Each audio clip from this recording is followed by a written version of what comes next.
ವಿದ್ಯಾರ್ಥಿಗಳೇ, ಮಾಡೋದಾದ್ರೆ video on ಮಾಡ್ರಿ. ಬೋರ್ಡ್ ಕಡೆ ನೋಡ್ರಿ.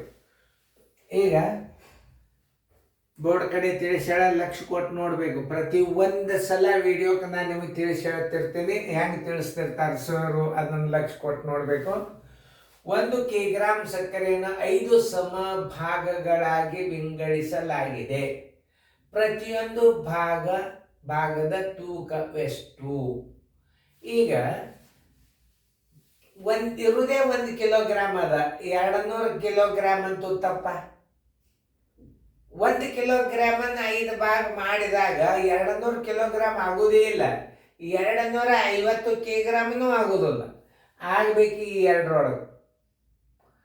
ಈಗ 1 ಕಿಗ್ರಾಮ್ ಬರೋಬರಿ ನೋಡಿ, 1 ಕಿಗ್ರಾಮ್ ಬರೋಬರಿ 1000 ಗ್ರಾಮ. ನೋಡಿ, ಇಷ್ಟು ತಿಳ್ಕೊಂಡ್ರೆ ಸಾಕು. ನೋಡಿ, 5 ಭಾಗ ಬರೋಬರಿ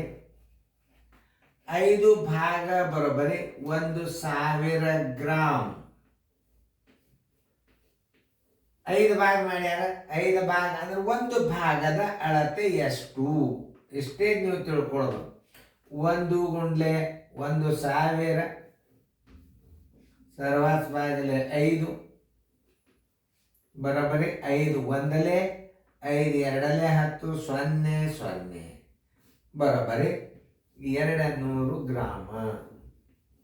ಸರಿಯಾದ ಉತ್ತರ ಹೆಂಗೆ ಹಚ್ಕೋಬೇಕನ್ನೋದು ತಿಳ್ಕೊಬೇಕು. Answer 200 gram.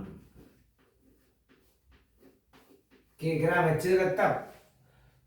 200 ಗ್ರಾಮ್ ಉತ್ತರ ಸಂಖ್ಯೆ ಸಿಗೆ ಕರೆಕ್ಟಾಗಿ ರೌಂಡ್ ಹಾಕಬೇಕು.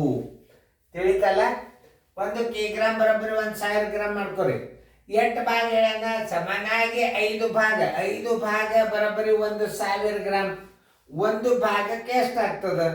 1 ಗುಂಡ್ಲೆ 1000 5 5 ಒಂದಲೇ 5 200. 5ನೇ ಭಾಗ 5ರೊಳಗೆ 1 ಭಾಗ ತಗೊಂಡ್ರೆ 200 ಗ್ರಾಮ್ ಆಗ್ತದೆ. ಉತ್ತರ ಸಂಖ್ಯೆ ಸಿ. ಚೆನ್ನಾಗಿ ಬಿಡಿಸ್ಕೊಳ್ರಿ.